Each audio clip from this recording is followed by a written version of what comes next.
Ooh,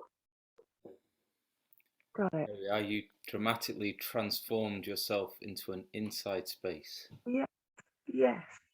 And I'm currently surrounded by kind of worms. Oh, these are your worms. Nice. Yeah, and the heart. Um, Oh, yeah, look at that.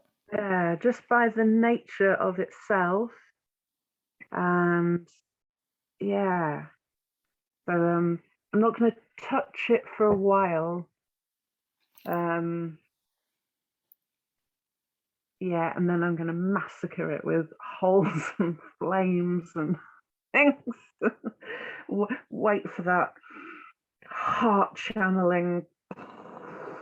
Have a session with it for reworking, but just have it nearby for a while. So, Have yeah. you done anything with charred wood, like putting wood in the fire and Yeah. bringing it out again? And it's still early days. I've not until this experience ever worked with wood or um, put two bits of wood or several bits of wood together and gone, that's stable. Never, ever done anything like that before. Um, but yeah, I've sat next to a large bit of teak that I got off Free Cycle and just hacks at the sides really roughly and burnt that really roughly and had no idea it was teak until someone told me and kind of like, it's worth loads of money. And we were like, oh, well, it's really good and solid for what it's for. It's great. It's gorgeous. Um, yeah, I think that raw handling of materials is a really nice entry point into touch and experiment, where you don't have a nice table saw and Yeah. um, things to make things correctly. Hmm. So we were on a question, and I was asking you the ways in which you were there any ways in which you were drawn to tell the tale, whether that's wisdom or or something, tell the tale.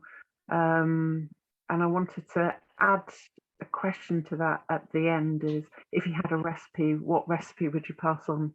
Because I think that's a similar thing to look at your life and pick one recipe to pass on to another person.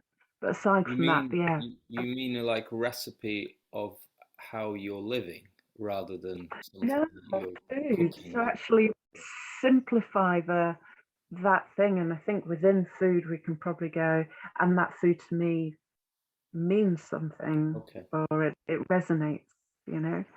So that's a separate question. So the question was, are you drawn and what are you drawn to in order to tell your tale, your story? Yeah, I feel like I don't think I have this sort of I often have this experience where I communicate something or I think I'm communicating something and then I get it mirrored back and it's come across in totally the wrong way or differently. Um, because what I was talking about before, asking about this sort of, or kind of the conjecture that maybe we were being kind of called to the land as a sort of universal necessity. There was nothing kind of in that, or there's nothing in that in my experience that is me thinking everyone should do this, not at all. But if there's one thing I've got from being here and the journey that I'm still on, is this understanding that this is a profound foundation for well-being for people, is to have a connection with place. And it seems like a glaringly obvious missing piece of what we've got going on in our culture. And to me, really, it's an underlying cause of why we're in such a terrible state right now. Is Mm. it's like we cut our heads off at the neck and we've just been living up here as a culture and forgotten the whole body and the greater body of the earth. So there is a kind of calling, I guess, now for me to somehow find a way just to share some of the joy and the beauty of being connected in a very quiet, simple, humble way with a place, and Mm. the love and the subtlety that's there, that does require you to slow down and quiet down and listen and notice, because I feel like it's so powerful as a medicine for us as an ailing culture. But how to communicate that, I don't know. I mean, I've got this project going on which I'm calling Poet's Acre, where I want to get people to come and spend time in some capacity on the land, either working with it, tending the plants, or having experiences in it. Kind of. Oh, I've lost my screen's disappeared. Hang on. Ah, where have you gone? There we are. Yeah, just for sort of hosting really people, either other people coming in and running whatever their particular skill set is. There, it could be a creative workshop or a healing workshop or a well-being thing or a kind of craft thing, but set in the land, like taken outside and put within this context, because just being here, being open and relaxed, and maybe having an experience of creating or connecting with somebody or other people is so good. And I see it every time someone comes here. I just see what it does to them, and it's nothing I've done or I'm doing, it's what the place is doing. And I And just want to how share, do you see that happen? find a Can you way see to that happening share. an hour, 2 hours? Is Can you see that happen very quickly, relatively? Yeah.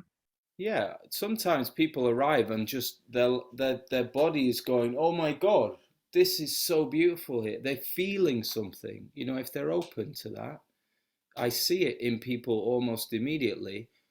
In other people, it might be that they'll spend an afternoon or they'll do something here, and at the end of it, there's a change in the way they're holding themselves. And I know it's so simple. Our culture dresses everything up and markets it and tries to sell it, and it's just being in nature is really good for you. And it maybe is essential for you to feel well. It's something as simple as that. So I think I'm just trying to find ways that I can provide or invite people in to have a nature connection experience and a self connection and connection with others. It's all those three things that I'm interested in. And however I can do that, either working with other people or things I'm doing myself, that's kind of my long term, or my sort of like what I see the last part of my life is about doing that. That's one part of it in relation to the community, the culture, the people. And the other part is I want to grow as many plants that I can, create more life, more diversity, more habitat within this space for more species of plants, animals, insects, to create a kind of haven, within the landscape.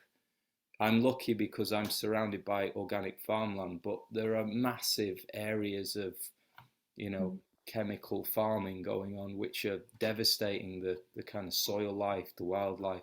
So to provide a place and to build something really strong that can live for a long time is the other part of what I'm trying to do, I suppose. Yeah. Um, And has that taken 18 years or, a big chunk of years to kind of get through the arriving, creating comforts, and the various stages which I'm yet to know about probably?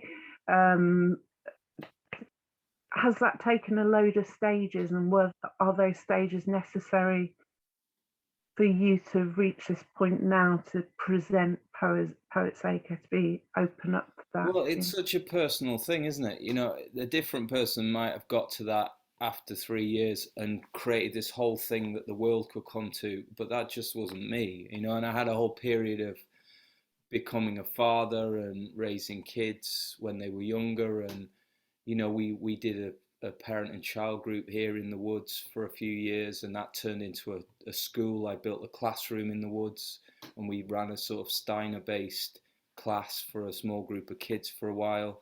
So there was a whole, and there was also a kind of woodland venue called the Clearing where I did this thing of hosting people doing workshops and things. So it's been, but it's all been very much a kind of just a very natural exploration and expansion, contraction. And I haven't really known what I was doing, you know, and I always, because you know, the nature of me is I write poems, I make sculpture, I'm now wanting to get into painting. I've been woodworking to make a living. I'm building this house still.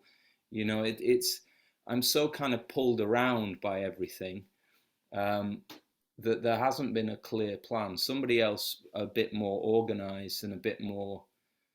Well, it sounds Well, we're all so different, you know, something and with, everyone goes yeah, to the woods for a different reason and gets what they need, I think. You know, you're going to get whatever it is you need. It may not be about anything to do with what I've just described. yeah. I think that's when I say, oh, I haven't told many people about the vision of an arts residency, Yeah, because I know it will change. yeah, It's I'm holding the expectation to have some way of holding a place here for other people that works with the shape of the land and the life of things. And but yeah, I like that idea of expanding, contracting that sense, and not, yeah, and learning through that what feels right for you, what feels right for the land as well. it's been a journey of just coming back to finding what's natural to do, out of Mm, leaving behind the noise of the culture to find out what it is to live in a more natural way that feels like it's right. And you know, if there's one thing I can pass on, and who am I? I don't have any idea about anyone else's life. But if somebody else is going into the woods, I would say the biggest, most important thing I could distill after all this time is listen to it, receive it, let it show you what you need to be doing, rather than, because it's so easy for us, especially creative minds, right, to start creating, building whole ideas of what you're going to do and getting absorbed and carried away. So the challenge for me has always been to just shut the fuck up and listen. mm. And it's so slow and it's so subtle, but it's so correct, it's so true and honest what does get communicated, but it requires all this noise and ego and chatter and imagination and inspiration to just calm down. And I think it's yeah, really important, if you're holding a space as well for other people, for you to have done that work 3 or 4 or 5 times over yeah, yeah, yeah, before holding that space. for sure. I Um, think that's why and, I want other people to and come in, because I don't feel like I'm ready for that really, okay, you know. I'm, But I'm then there surprised also is that thing of if you you don't say that. start, you're never That, ready, you know? yeah, yeah, yeah. Maybe that doesn't sound very generous to yourself. I think you could.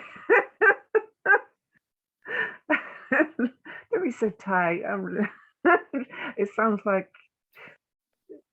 you're the one that's been there for 18 years, and I think there's one thing that we'll agree on, that even in my 3 years, to have exposed yourself to um, such a deep immersion, to live, through winters, um, it's profound and changing.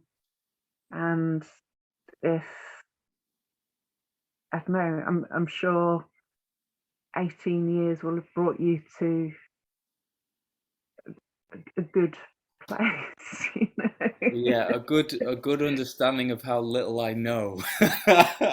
Well, Yeah. grounded to be present to, you know, yeah. Well, I hear you. I do hear you. And I think it's always been a challenge for me. Just there's this kind of clash where the interface between the life and the glimpses and the moments I've experienced here and the culture I'm in, trying to interface those two things, that's the puzzle I can't solve.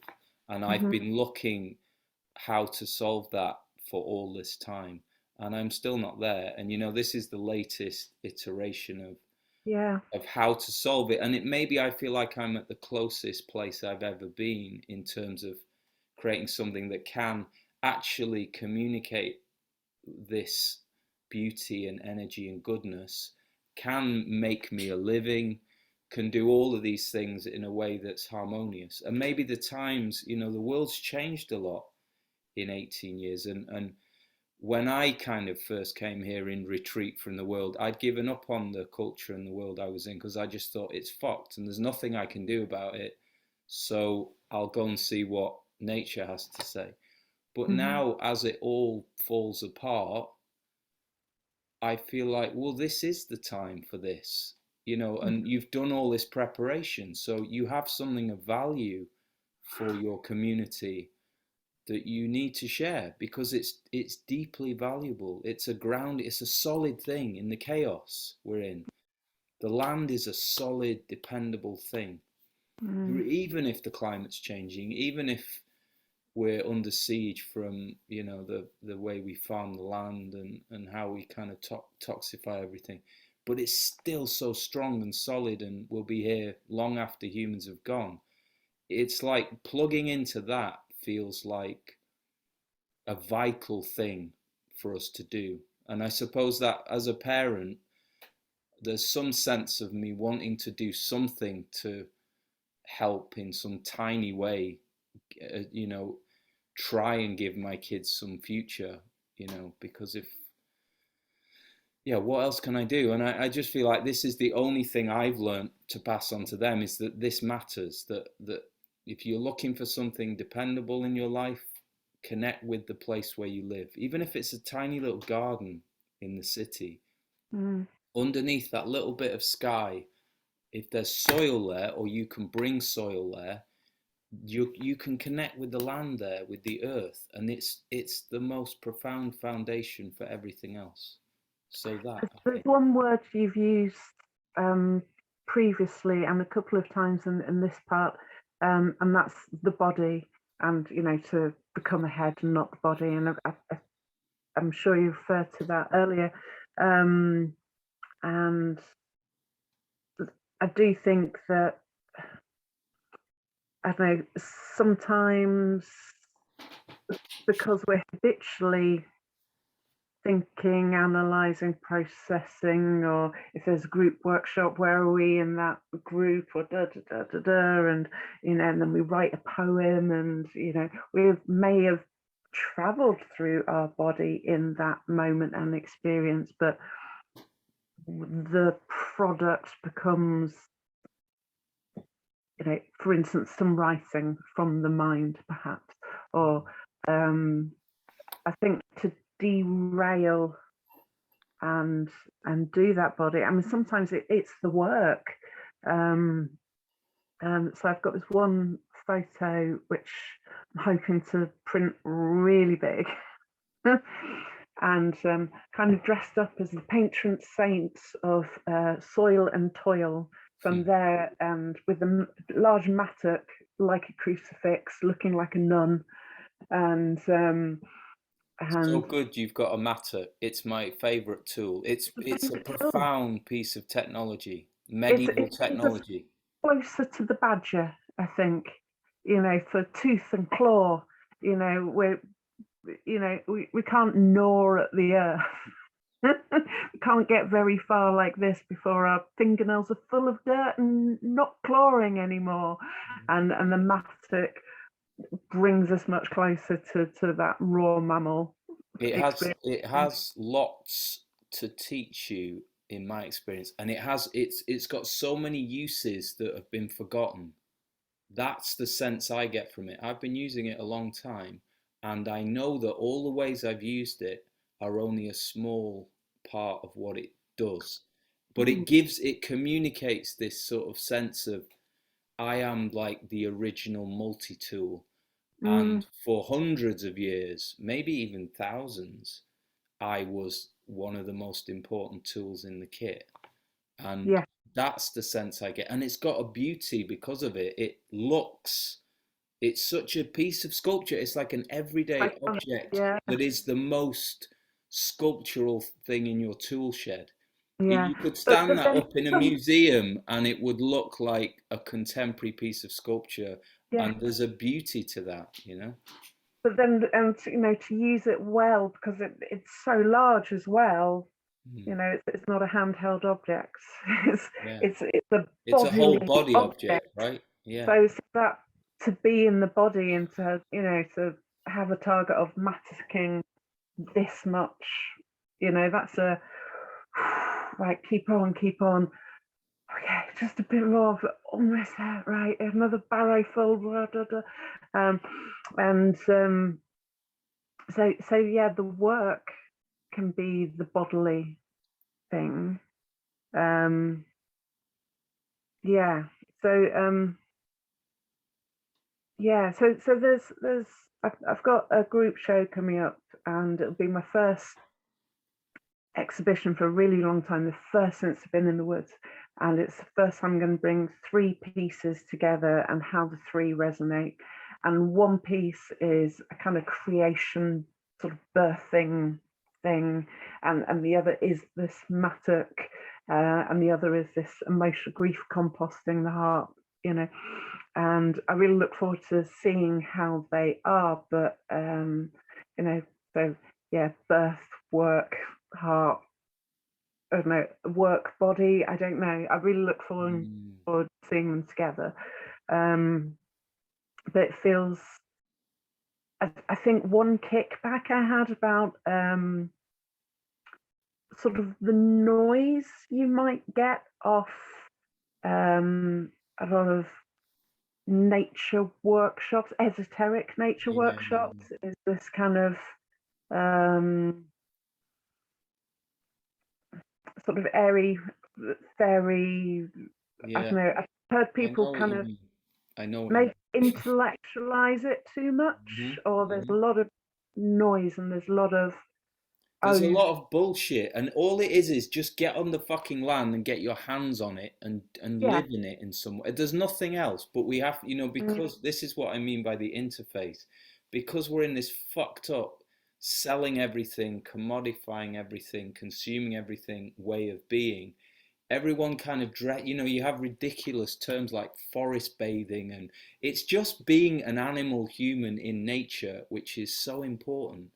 But if you just say that, I guess nobody shows up. Or maybe they would now. I don't know. I mean, forest bathing does sound, in a country without sun, so much sun. I guess it does sound really appealing, Well, and yeah, it's got a nice ring, but it just, it's walking in the woods. It's being in the woods, yeah, but we have to like and then call it and something to justify yeah, doing it but then almost, taking a walk in the woods and slowing that down further and Yeah, slowing it down further, and yeah, just um, yeah, and I think the difference of kind of living in the woods and then you know going for a nice walk. So in a few houses ago, I did loads of dog walking. It was kind of 10K easily 5 days a week, like at least, at least, and as a minimum, and and it was good, um, and it was very expansive. So it was a big stretch of moorland that could go in any which direction, um, but yeah, not the same to be guardian, to be in that management role where the kind of the buck stops at you. Mm. So this morning I found some Himalayan balsam. I was like, didn't know there was any on the land, and I pulled it up, and underneath are like wooden anemones, these delicate, beautiful, like little bells, woodland bells. They're so gorgeous, and I was so glad to pull them up before any signs of flowers, and you know, if I didn't do that, that wouldn't happen because the buck stops with you. And Yeah, and that in your environment, that will probably just spread so fast, especially with water, because it then the seeds flow downstream, and before you know it, the entire valley is full of it. yeah, You know, it has some edible properties, by the way, well, yeah, to be explored if there is some around, so you can kind of eat it while you're removing it, yeah, you know. But yeah. yeah, So my it's first interesting. That's a thing, whole other conversation, the sort of native, non-native, invasive mm, mm, conversation, which is very complicated and not as simple as I originally thought. I no, have kind of mixed feelings about all of that now. I'm not so quick to think that I know what should and shouldn't be living somewhere. I've got mature plants here that the birds have planted, Yeah, including privet hedges. yeah. I've got several of those. I've got something that looks like out of a garden centre. I don't know what it is, some kind of shrubbery. And there's a few things like that that have kind of I've, Sometimes those things are there to be used in some way. Like I've had that experience where I found a plant and it turns out it had some medicinal property or something that was actually quite useful, and it's almost like, oh, okay, yeah, you know, there's so many kind of possibilities with these meetings, and especially when they're unexpected. Or I've learned now to just stop when something like that comes up. It's as if it's sort of waving at me to say, okay, this is one of those moments where you need to stop and really come into what's going on, not what you think is going on. And yeah. that that's one of the really valuable lessons and I'm still learning it. You know, I still busy in my head, ignore something, or I'll notice it now, I'll feel it in my body, but maybe just carry on, and then later on go, oh shit, you just had a little signal there. Go Yeah, back and see what it was. You know, and that's yeah. the body thing you sort of touching on. Um, Body and heart for me, I feel like we need to get back in balance. So I'm more emphasizing, and this, you know, part of doing this conversation thing, which I fail at constantly, but is to try and get more heart connection, more felt connection, more body connection in conversation. You know, the internet is full of talking heads being intellectual, saying what is and what isn't. I'm more interested in connecting and communicating with somebody more from the heart, and bringing the body in as well as the mind, you know, bringing it all in, but in a more gentle way if possible. It's not always possible, you know, and I like I say, I forget and I fail myself, but that's the intention with this thing, is to, I want to enable people to be themselves and share their experience, you know, in a genuine way, without that, where they're not trying to sell something in terms of their ideas or their opinions. They're just saying, this is the experience I had, because for me that's really fascinating, and I hope it is for other people, to just get another glimpse of a different perspective and experience on being alive, you know. So yeah, that's that all ties in with it. That's like the woods is communicating physically and emotionally through me or something, or it's teaching, has been a I think that teaching. the best shut up medicine is definitely birdsong. It's definitely anyway. That little, and it's like, just hush up, there's song going on, and it's like, it's owl o'clock, it's Yeah, owl o'clock. yeah. It's It's so beautiful, isn't it, Birdsong? It's so mm, joyful. It's so it's pure song. You just like you said, it's like this is song. This is what song means, mm. and experiencing song. I think song is one of the things I can envision happening here, because I say, even though it's close to town, it's close to dog walking path, it's close to a housing estate, it's snuck in, and there are private places, and you can be quite loud here and not heard. And there's a particular spot that feels really private, even from this cabin, and I've kind of it's a future project, but slowly, every summer I'm kind of like doing a little bit to it, trying some plants, see if they'll work in that soil, and clearing, shaping, doing paths, and throwing a few spores on, and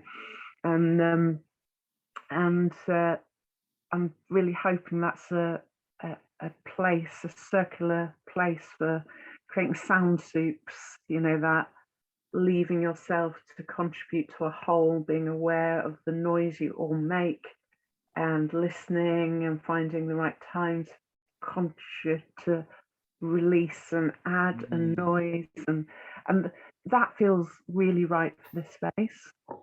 that I sounds think good. there's not enough flat space for dancing workshops and that kind Yeah, of. yeah, yeah.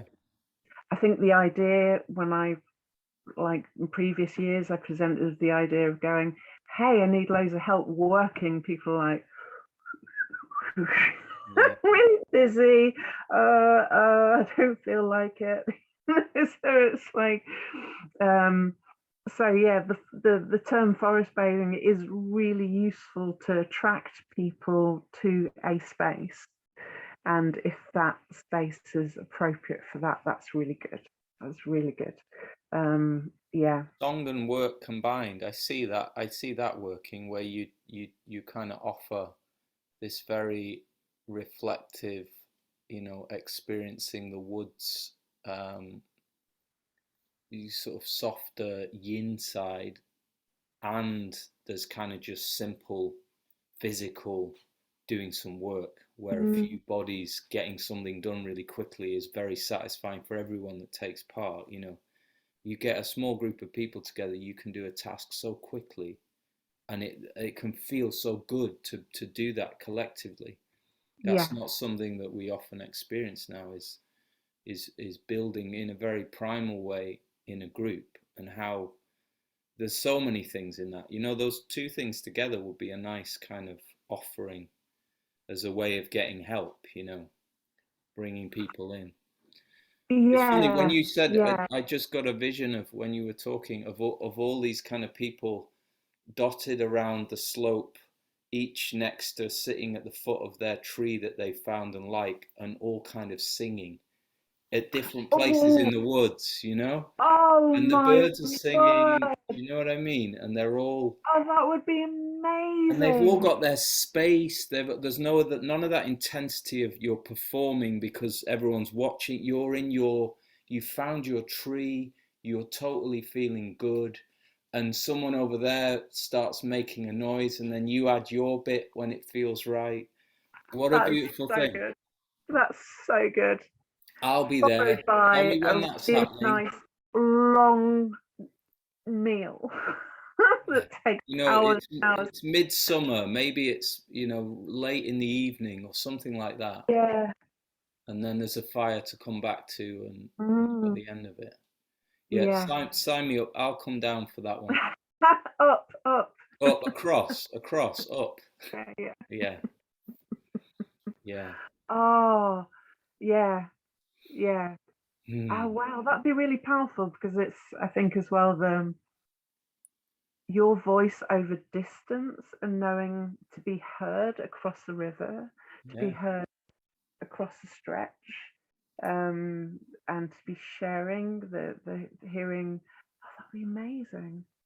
I love I've had I've had some experiences here where we've been doing kind of tonal stuff rather than singing, just making that. sounds and drumming and where the birds have got involved, where I've actually noticed that they started joining in, and then there was this consciousness amongst the group of, oh, the birds are involved now, and this incredible feeling that when you look around and you see everyone's just had the same feeling at the same time, and there's this kind of lifting thing of Yeah, like, oh my god, you've the place. eradicated the question. Has anyone else noticed that? And noticed and felt everyone has noticed And that. you can see it because their whole We're all body is, embracing. yeah, Yeah, is saying, yeah, yeah. yeah, Those kind of moments where the place joins in, mm, they're some of the best experiences I've had, yeah. for sure. Wow. Oh, I feel Mm. really excited about that. Yeah, I think I've been quite fixated on trying to stabilize this part of the riverbank because that's where the bridge is. That's where if people come, it needs to feel like the journey across the river is really safe. Yeah, yeah, sure. And yes, it's important, but also in the spirit of, I don't know, if people come here, it's not finished.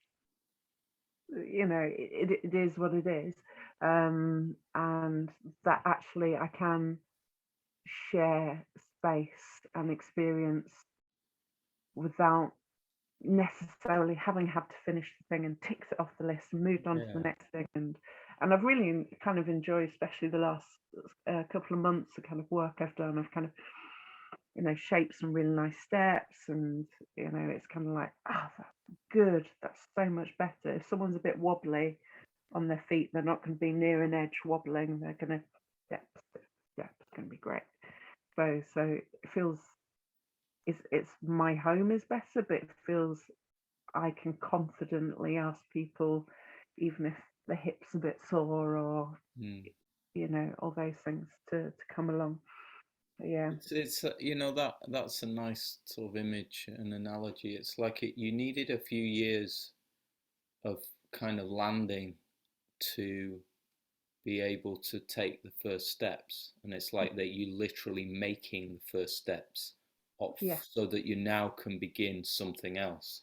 Like there was that sort of initiation period where you went through the fire, which yeah. was necessary. And that, I don't know, but I feel when you're talking, that's what I'm getting, is like, oh, you're now at the beginning. Actually, you're now Mm, there, you know what it all is, and you're putting in place some really solid things, which kind of everything else will then build but on it top feels of. like this summer is a 3 year chunk. So I've still got this summer to go to kind of do that. But yeah, if you think of steps being symbolic, and I've got this bridge to build, Yeah, is a bloody symbolic too. yeah, they're big, big fucking symbols, right? Yeah, yeah. Bridges, they're so powerful. Those things, aren't they? These there's something amazing about constructing a physical, actual metaphor, you Mm, know, making it in the world is such a powerful thing to do, because that's a kind of embodiment of something. So you can hear 1,000 times an expression about you've got to get across the bridge or whatever, through the door, or take the bridge over first steps. troubled waters. Yeah, all of that doesn't mean anything, or it can easily just be like, oh yeah, yeah, I know that. But when you've worked for hours to physically make the thing that is the metaphor for what's going on, it's in your body, it's in your experience, your lived Mm, experience, and that's profound in terms of what it can give you. And yeah, that's a whole interesting universe to explore that I'm interested in, is these kind of physical metaphors that can help us and teach us. And yeah, there's something deep in there.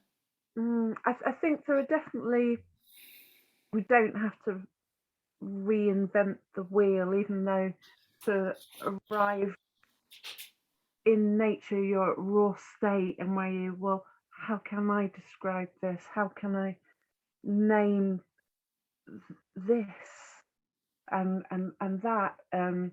There's there's a lot of amazing writing and teaching that's gone before. There's someone who's died quite recently, Alexander, someone who's done a lot of work on like pattern recognition in nature, and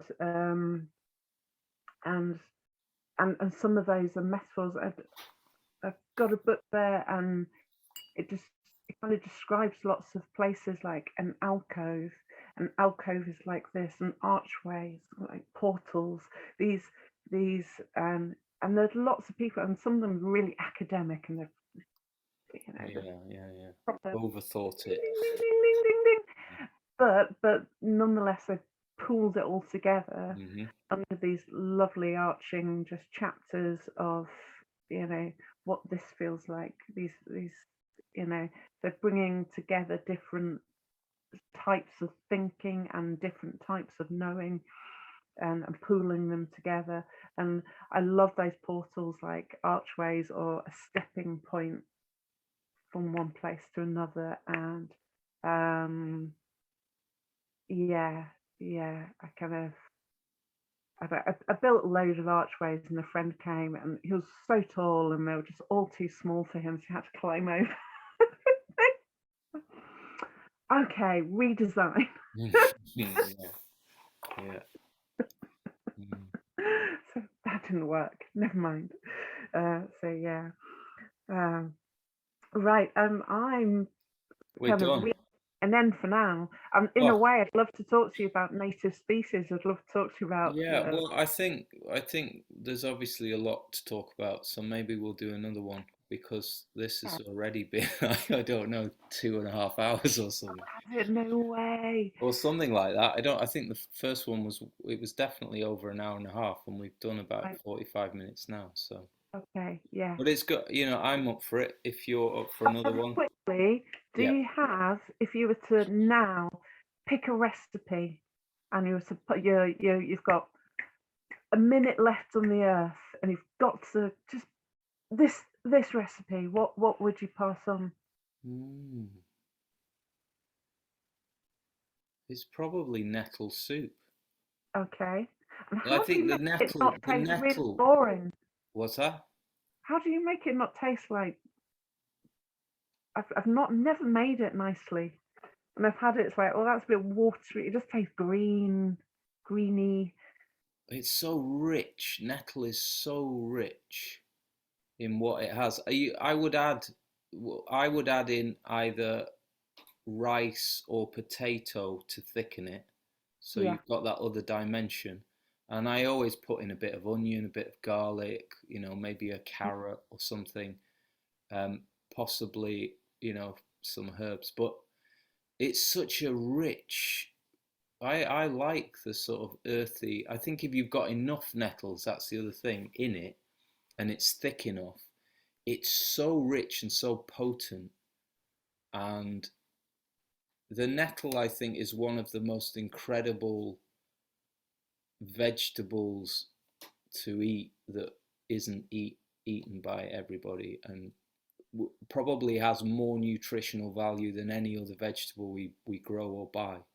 And it's Wow. everywhere, and it's kind of Free. seen as a nuisance, but it's the reason it stings is because it's so good as food that if it Yeah. didn't sting people, there'd be none of it left. Yeah. And you don't need to grow it. It grows everywhere. It follows people around. Oh, shutting down. Oh, well, there we are. We got to the end of our second part. Thank you very much in your absence for a very interesting conversation. And let's do a part 2 soon.